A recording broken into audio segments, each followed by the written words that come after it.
Welcome on in. I appreciate y'all tuning in to Off the Edge with Cam Jordan. I'm super excited to sit here with the Pro Bowler, with the man who's made a name for himself, who already has a phenomenal name. Amon-Ra St. Brown. Yes, sir. Appreciate you. Yeah, man. From a 4th round pick to big payday today. It's all last because there ain't no more funny money. That 4th round is a hee-hee. Yeah. That big bag just came through because we're not going to drop them numbers because we all seen it. Okay. But I love it for you, bro. First of all, congratulations. Thank you. On all your success. Thank you. You know, you first got drafted to Detroit when Detroit was struggling. And now y'all just hit a whole NFC championship game. Yeah. I need to know what that new money feel like. It ain't even hit the account yet, so you ain't felt it yet. I haven't felt nothing yet. It's just still in the air. I mean, I don't have nothing. But now I'm super thankful, grateful for everyone, you know, the whole Lions organization, Sheila Ford, Brad Holmes, Mike Disner, Sosna, everyone involved, my agent, my family, my coaches, my teammates, everyone. I wouldn't be here without them today. So I'm just super thankful. You know, this time 3 years ago, I got drafted around this time. And to be here now, drafted in Detroit, kind of like a full circle moment for me. Absolutely. You had some dogs, you know what I'm saying? At the time, Galladay was going crazy. Right. Marv Jones, before he returned, was going crazy. Man, you came in a young buck, and you know my boy. I'm great friends with my guy Marv Jones. Yeah, he's a good dude. You know, That's my great boy. dude. You know, went to my college. We've known him since he was a jitterbug. Yeah. And so he was like, bro, he's really gonna be the next one to see you blossom, bro. It's been amazing. Thank you. Amazing. Being to Pro Bowls together, had a chance. I told you earlier, had a chance to sit down with your pops, and he was telling me how you lived in. You used to go off and live in Germany. Yeah. Does that feel like you knowing that the world is so broad? Does that help you really hone in? Like you can travel whenever, but did it help you hone in on football, or did that get you away from football? What does traveling abroad do for you? I was that's something that I was used to growing up. Like a lot of kids, I feel like growing up, they did vacations, but they would go to like Colorado. They'd go to Lake Havasu. I've never been there in my life. Go to like these lakes, whatever. Me and my family, they would go. We're going out the country. We would take cruises all the time, like almost every year. Go to Germany, go to Europe. My mom's from Germany, so we'd be there every summer as kids. So for me, or for our family, in Leverkusen, next to Cologne, for our family, like traveling was getting out the country, far away. And for a lot of kids that I grew up with, it was just like they're going, like I said, to the lakes, whatever. So it was normal for me. Like every summer I was in Germany, we'd take cruises to St. Thomas, to Mexico, Hawaii, whatever it was. So that was part of, my dad and my mom, that was part of their thing. They wanted us to travel and see the world. And as a kid, that's all I really knew, and I was used to it. So when I was traveling, when I was in Germany in the summer, it was just like another home for me, like a second home. Yeah. My grandparents were living there, so we stayed at their place. Played soccer there, different sports, whatever it was. Even worked out there. My dad was still back home in California doing his thing, working, whatever. He'd come visit too. But it mostly just me and my 2 brothers and my mom, and then my grandparents. But it was awesome. We went to school in Paris for when I was in 3rd grade for a semester. That was great. Got to experience that whole thing. Their culture is a lot different. Still play soccer? Yeah, everything. Basketball? Played basketball growing up also. Not in France, not in Germany. Obviously, it's not as big there, but when I was back home playing all those sports. Was pretty big, though. Yeah, it's getting bigger, a little bigger. But doing all that stuff I feel like looking back on it, I'm grateful that they did that for me, because it's tough to do, man. It costs a lot of money. My parents didn't have the most money in the world. They were still, working and whatnot. So I'm grateful for them. Just showing y'all the world. Yeah, definitely. Learning different languages. I think that also opens your brain up a different way of thinking. So, man, I'm blessed to have them, do that for me when I was growing up as a kid. Yeah, man. Look, I've got a sister that lives in Hamburg, Germany now. Her husband was a German football player, NFL player. I know he is. Yeah. So they've got a couple kids out that way, and it's like they're getting a completely different experience. Right. Whether they're playing soccer or dancing or whatever, it's not what we're used to. So last year I took the kids. I was like, first of all, Cleveland game was too damn cold. I don't know how you play in Detroit. Y'all have an indoors, but y'all practice where? Indoors too for the if you have a home game, we're indoors. Yeah, but during training camp, outdoor. It's April, fam, and we're in sweatsuits right now. It's still cold. Anyways, I got gripes. I give it to you. I get that one to you. I got gripes. I got off the plane in shorts and a t-shirt. So Right. I said, yo, I think I packed a sweater. No, it's 85 in New Right. Orleans. It's 90-some degrees in Arizona. Yeah. But anyway, so like, just this traveling bit. We played Cleveland last year, and I got so cold. I said, yo, babe, pack the bags. She's like, what? I was like, as soon as the season's over, we're gone. Let's move to Spain. Spend a month out in Madrid, a month in Barcelona, homeschooling the kids. And I'm like, we should have put them in school there. Right. Because then they really would have been forced to learn. That little cerebral cortex would have had to open up. Heck yeah. So, I mean, it's great to just see how, that can happen. Because, again, you got an older brother. I met your older brother some years prior. Yeah. You got a younger brother that's going to be upcoming soon. Like, that legacy push for you is clearly deep in the family. Yeah, it is, definitely. Just growing up, with the type of parents that we had. My dad was super into the sports, pushing us. Also, shout out to the middle children, by the way. There you go. Yeah, I'm actually the youngest. Oh, I'm the youngest, yeah. Are you? Yeah, I'm the youngest. I take got a it back now. middle and the oldest. The middle is usually the best child. Never. But I guess The youngest. Always the youngest. the youngest is the baby. The youngest gets to learn from the oldest. Yeah, but gets babied the entire time. So you Not never really. You never really he see has the to world. scratch and claw to try to win and everything. That was me. Okay. But no, having like the parents that I had, I mean, my dad was at all my, I don't think he missed one game of my life, whether it was football, basketball, soccer, maybe one, because he was working, but he came to every event, was coaching me before the game, after the game, during the game. Coach used to hate him. He was whistling during the game, telling me what to do. Coach used to get mad, but I was used to it, man. I'm over here listening to my dad. Whatever he tells me, I'm going to do. You heard him through the coaches. Through the coaches. Whatever the whistle was, I'm looking over. The coach is over here telling me something. I'm looking at my pops like, I got you. Like, Yes, I'm about to do what he does. Sometimes, I'm like, damn, my dad's over here yelling at me. Like, damn, I'm just trying to play, have fun, whatever. And he's over here coaching me up. But, I mean, looking back on it, like, I see younger kids. I see other dads doing it. I'm like, I already know how he feels. Like, he's probably like, damn, my dad's here again. But, like, that's the type of dad you want. Like, a lot of kids wish they had a father in their life like that. So I'm glad he was, a part of my whole journey. I mean, he was a bodybuilder himself, so he knew what it looked like. Former Mr. Olympia. Exactly. Talk on it. Yep. He was, bodybuilding is a solo sport. There's no team in it, so he had to do everything on his own, eat, work out, train, sleep. His whole regimen was just himself. He had no help from no coach, nothing else. So he knew what it looked like to put the work in, and he kind of instilled that in us. And then my mom, she was, making sure we're on top of our schoolwork, homework, tests, taking the SATs in different languages, learning different languages, reading books on our way to school, whatever it was, learning vocab words. If we want to go out, we got to learn a certain amount of vocab words. So she was honest about everything. So it was like two heads, boom. I got my dad over here, my mom over here. But for me, like I said, it's all I know. It's what I was used to. It's the life I lived. And now it's just like I get to, be this grown or think I'm grown 24-year-old that I feel like, they shaped me to a good human being.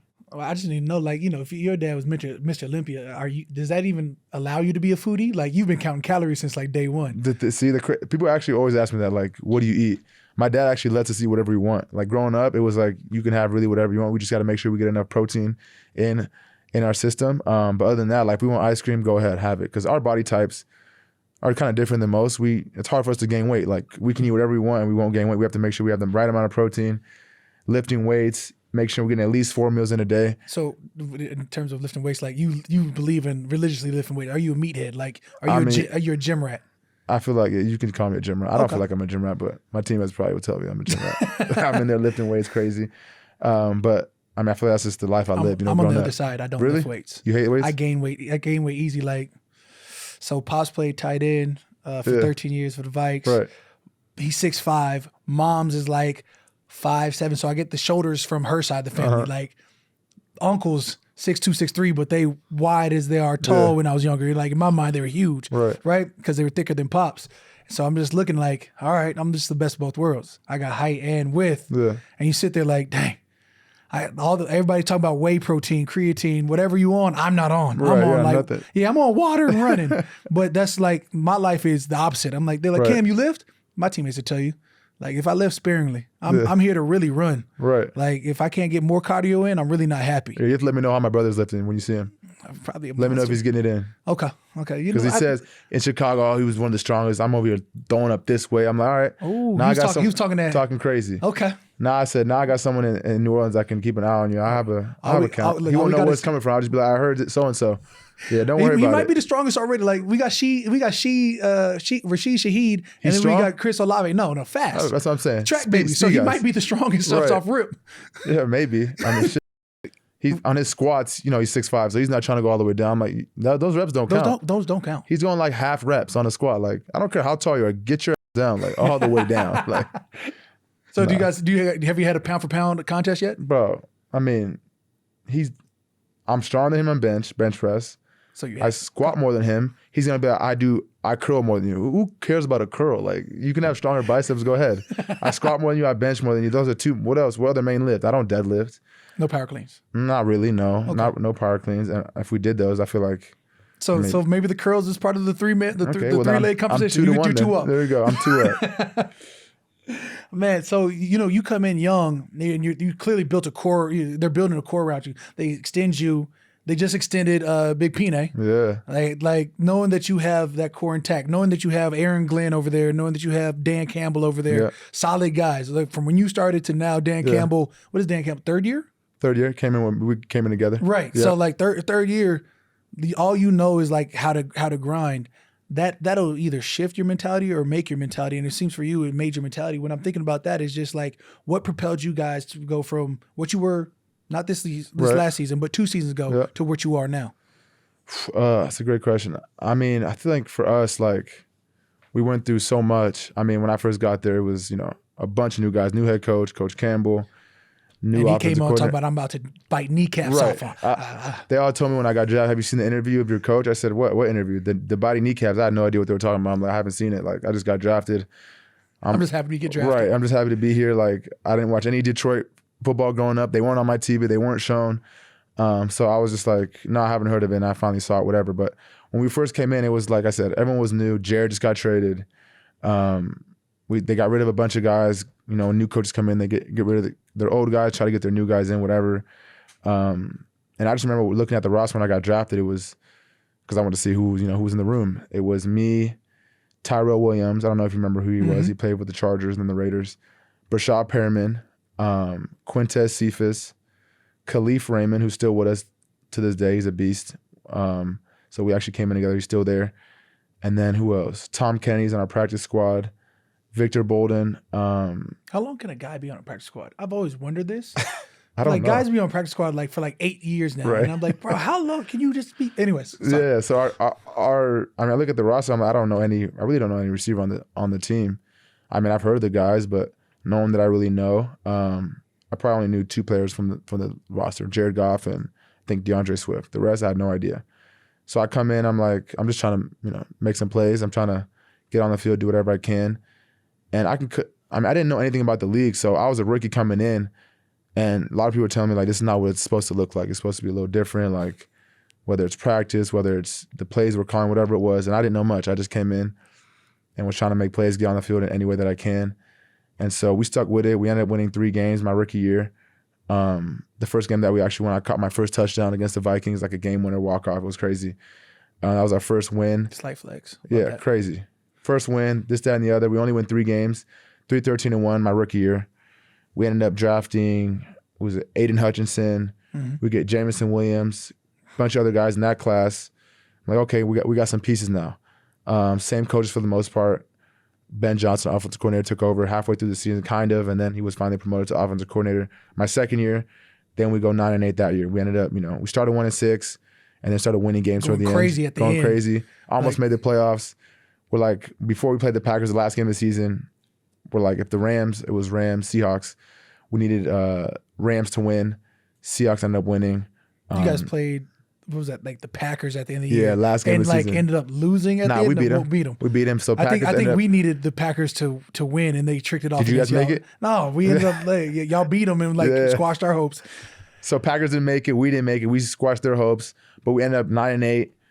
Pretty good season from when we came, 3-13-1. No doubt. And then, so we can kind of tell as a team, like we're getting better every year. Pieces are coming together. Then we had another good draft that last year. Jahmyr Gibbs, Laporta, Brian Branch. That whole class was good. Got some free agent guys. And then, made it to the NFC Championship last year. But, I mean, I feel like now going into the next season. Just the NFC Championship game. It took me like 10 years to get to the NFC Championship Really? game. Yeah. Yeah, so, I mean. So the early success is wondrous. It is, but like you never know. You might not ever go there again. That's what, Facts. Coach told us in the locker room at the end of the game. He's like, realistically, if I'm being honest, we might not ever be here again. And that kind of hit home for me. It's like, I mean, Jared's been to one Super Bowl and he hasn't been to one yet. And he did that like early in his career. So, I mean, the Bengals, they just went to the Super Bowl, but they haven't been back yet. So you never know in this, especially in the NFL, it's so hard to do certain things Absolutely. back to back. That's why you look at teams like the Chiefs and teams that are always winning. Like it's dynasty. It's crazy, like to do that. So we understand that it's going to be hard to even, get to the playoffs or get back to what it was. But we feel like we got the guys in our roster, on our team, in the locker room, the coaches, to do it again. But we gotta go even harder because the target on our back's gonna be even bigger. Facts. No, for sure. You think about the surgence of Jordan Love in your division. Yeah. The Chicago Bears traded for Keenan Allen in your division. Keenan Allen was one of the best route runners in the game. If you want to watch technique work on what a route runner is, you're up there. He's up there. Right. Buddy from Denver who just got traded, Young Buck has Jerry Jeudy has nice routes when he acts right. But you just look at like that realm, that division got that much tougher. Mm-hmm. Do you still see your guys at the king of the hill? And then let's not forget the Minnesota Vikings, who knows what they could do. Right. If I'm being honest, yes, but like you said, there's so much happened this last offseason. I mean, like you said, Keenan Allen, boom, DeAndre Swift. Who was with us, went to the Eagles, now is with the Bears. Bears probably get Caleb Williams tomorrow in the draft. Vikings, who knows what they're going to do with the quarterback. They got Justin Jefferson. They got pretty solid defense. They believe they got Aaron Jones too. Packers got Josh Jacobs at running back. Yeah. Jordan Love at quarterback. They got young wideouts that I think are crazy at Green Bay. They're all really good. I love watching them play. Their defense is stingy. Got a young DBs crew in Green Bay. So I think our division is one of the best, especially with what happened this last offseason. But you never know what happens when the season shakes up. And they paid you. Right, and they paid me, but that's besides the point, man. I mean, you're a top receiver, and they paid you as the highest paid receiver, which means the Lions organization values you at that peak. Yeah. So you can't talk about everybody else without talking yourself. Like, I just want to know.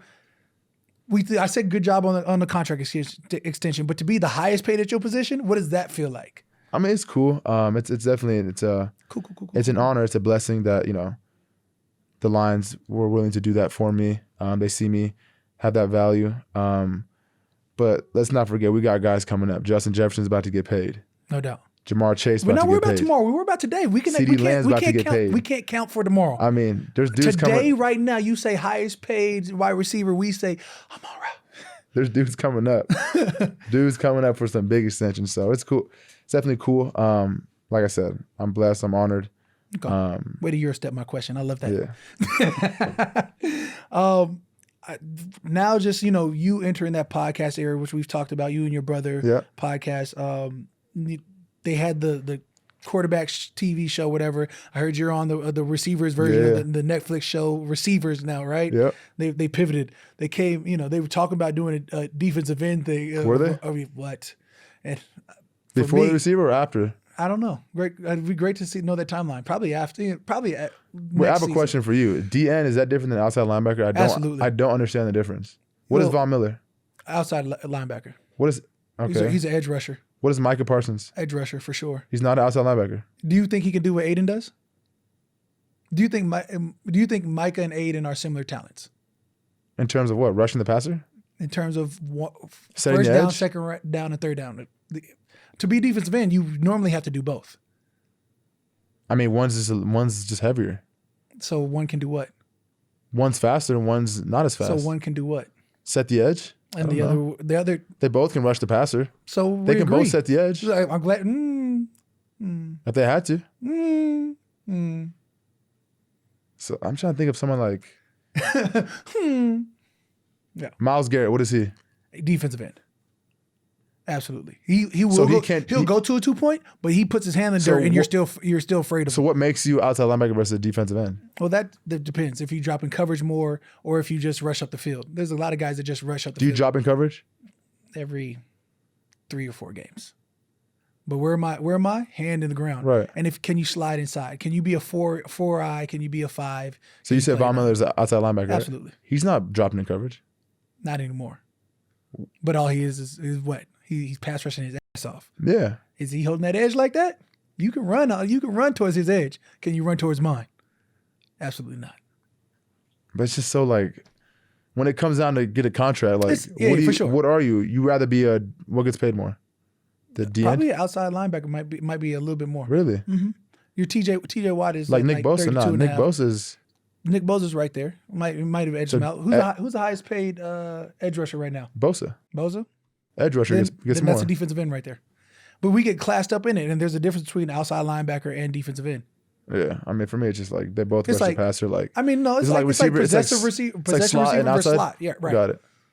Right. And so which I'm one a would you slot rather merchant. be? So me as a slot merchant. Okay, I get it. I see. Yeah.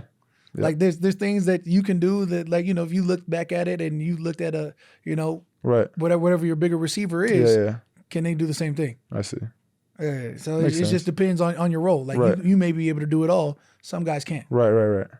You can get flexed to a Y or get flexed to a Z, go in and flex to the slot. Like you can do whatever you need to do. Me, I can do it all and have done it all. I can drop into coverage and run with a tight end. Would prefer to do so to show the wheels. Yeah. I do enjoy it. Now, do I want to get sticky with a receiver? Absolutely not. Right. And do I want to be exposed in zone coverage? Absolutely not. So I'd rather just put my hand in the dirt and slide the franchise tag. Yeah. You'd rather be franchise tagged as the one that gets paid more, which is what, the DN? Currently, I believe the DN. For a while, it was an outside linebacker. And who decides that? The team's like, oh, you just That's a great question. I've never understood that, and I've never had to worry about that. I've always wanted a franchise tag and never got it. Yeah. I've never even seen free agency. Just like hopefully you'll never see free agency. Hopefully. Yeah. I love that, the loyalty runs deep, like you didn't have to really think about it. Right. You staying with one franchise. Yeah. I'm sure, if you said, hey, I want to see what the open season looked like, 31 other teams would be calling you. Right. You stuck with one. Why was loyalty so important for you? I mean, I really didn't have a. I mean, I'm not gonna say I didn't have a choice. Obviously, I was on my third year. I got extended. Yeah, but I think for me, just playing on one team, that's something that I always wanted to do. I feel like growing up as a kid, like you never know. Obviously, it's a business. You never know what happens. But to be, kind of have your legacy, if you're lucky enough to have one, be with one team. It just sounds like the best idea. I feel like that's what most people want to do if the situation's right. And, Detroit has shown nothing but love. I'm excited. I'm super happy to be here. The people in the building, the coaches, Coach Campbell, Coach Johnson, Antoine Rundle, my teammates, just everyone there. Shoot, go all the way down to the, Tim, equipment guy. Everyone is just they're just awesome. They've been great since I've got there. The fans here are, I think, the best in the league compared to, what I've experienced at USC. Don't get me wrong, SC's great, but there's so much to do in LA. You got the beach, you got Hollywood, you got actors, actresses, the Lakers, the Dodgers, the Angels. I can go down. There's so many teams. Like former Heisman Trophy winner Reggie Bush getting his Heisman back. We'll talk about that. That's amazing. That's actually great because now SC has the most Heismans in college football. But is that true? Yeah, 8. I don't think Cal has any in the last. That's fine. Years. You guys will get there. We got Aaron Rodgers. And Jared Goff. That's fine. We got 8 Heismans. Keenan Allen. That's fine. We got Caleb. But can you claim Caleb? He was there for 2 years. Can we not? I mean, can Elliott? Come on, can LSU claim Jaden Daniels? Say that part. Can they? I don't know. When you spend the majority of your career, can they claim Joe Burrow? I don't think so. In my mind, Joe Burrow. Well, maybe. Come on, he transferred because Joe Burrow wasn't a starter at Ohio State, right? Can Ohio State claim Justin Fields? Yeah, all these dudes transferred. This transfer portal gets real murky. I'm just a loyal guy, so I really just look like an outside looking in. Me too. I didn't transfer either, but it's just like you can really get. I feel like 1 year maybe it's iffy if you're like just 1 year at the school, but if you 2 years or more, you can 2 years or more. So if you split it down the middle, at least 2 years there. I feel if you run away from the school that you felt like didn't show you enough love, it means that you can claim the other school. I think so.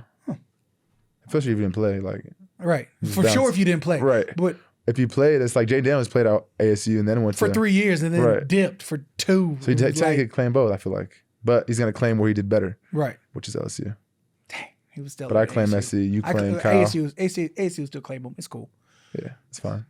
It's like going, but at the same time, like it's like sort of if you were in high school and you did 2 years in one high school, went to the rival high school for 2 years, which high school do you claim? Same thing to me. The high school that won more, or the high school I did better at. All that matters is winning at the end of the day. NFL is a winning business. It sure is. That's crazy. Loyalty. All right, so of course, draft coming up ASAP. I just want to know, what do you think the Detroit Lions are picking up in the first round? Unless because your draft class, no matter what round you go in, your draft class is predominantly judged upon by your first round. Right. What do you think y'all doing day one? I couldn't tell you. I have no idea. The needs people would say would be receiver, edge, corner, I guess. Two good edges. Aiden. In the former first round pick, he was solid. Yeah. Was he with the Saints? Yeah. Davenport. Yeah. We got him. Yeah. Was it you guys, right? Yeah. Yeah, we just picked him up. Yeah. But that's what I'm saying. Like, that's a solid edge. Anyways. But yeah, that's what the people say we might need. So. But I didn't say what the people say. I want to know. I'm not in the draft room. I don't know. I'm gonna just throw what I think the Saints gonna pick up. He's been killing it the last 3 years. In my mind, the Saints are gonna pick up a tight end. But realistically, the Saints have never traditionally picked up a tight end or a quarterback in the first round. So I know we're gonna probably pick up an offensive lineman, which is a whole tight end. Jimmy's gone. Jimmy. Yeah, I think he's about to canoe across the Arctic. Does he fly planes? Yeah, but he's going on a 4-man. Paddle mission across the Arctic. It's wild. That's crazy. And then we still got Juwan Johnson, and we have. Oh, he's nice. Yeah, and we have Taysom Hill, and we have. You don't need a tight end. But I hear you. But there's, in the first round, there's a guy from Georgia that they swear is, the next one. He's nice. He's nice. Brock Bowers. That's what I'm saying. He's nice. So you never know. But in my mind, they're gonna I would love for them to snag a top tier, because then you put a 13 personnel with Taysom Hill, Juwan Johnson, and this new tight end Brock Bowers. Who do you guard? Right? Whatever that is, they're probably going to go offensive lineman, and I'm like, what else? Offensive linemen are just a waste of life. Like, what you mean? You need O-line. See, a waste of life in the first round. That's the problem. That's the in the issue. first round? In the first round, I want to be excited. I want to be like, oh my God, we got a game changer. You've never been like, ooh, he's a game changer. Stop. You want to be excited to win games? What's more important? Both. To be excited one day or to win games in the long run? I would like to be electric for the rest of my life while winning games. I mean, you get O-line, you protect the quarterback. But you can find a great offensive lineman in the second, third, fourth, fifth, sixth, seventh round. You can find a great receiver in the third, fourth round. Facts. Come on, bro. Facts. These are also facts. You want like a 4-2 guy, huh? This clearly spurns you about your 40. You threw 4-2 out. You clearly didn't run a 4-2. Okay. We're not even going to ask them what the 40 was. I didn't run a 4-2. 4-5. My 40 was slow. Why? Nah, it was a 4-5. 4-5-1. Okay. So who's faster, you or Equinemius? He would tell you he's faster. Okay, cool. We're going to leave it at that. Pro day. I have to call him out. I'll give it to him. But right now, if we were to race, I think I'd take him. For sure. Your game speed is crazy. Come on, race me. Screw the 40. Race me. I want to see. I feel like I'm running faster. If you had to race me, I'll run faster than on the 40. You know what I mean? That's like if there's actual competition, I'm up. I'm ready. It's up. It's up. Man, I appreciate you tapping in, bro. I know you got things to do. I appreciate you taking some time. Sit down and chill with your kid. You already know. Appreciate you having me. I'm going to have to pay it back, pay it forward, bro. I look forward to what you're going to do this upcoming season and everything beyond. Congrats again on the contract and to many more Pro Bowls and All Pros. Already know, I'd say baby. Super Bowl, but like 2 years, 3 years, because then I'll be officially retired for sure after 3 years. I got to be. And then, you can have your run. I just need one. Just hang him up now, bro. We don't need you. No, I need one. If we play on the Super playoffs, Bowl we in don't New need Orleans right now. We got to get that. Yeah, that's right. I need that. You can have That's it crazy. a couple years from now. The Big Easy.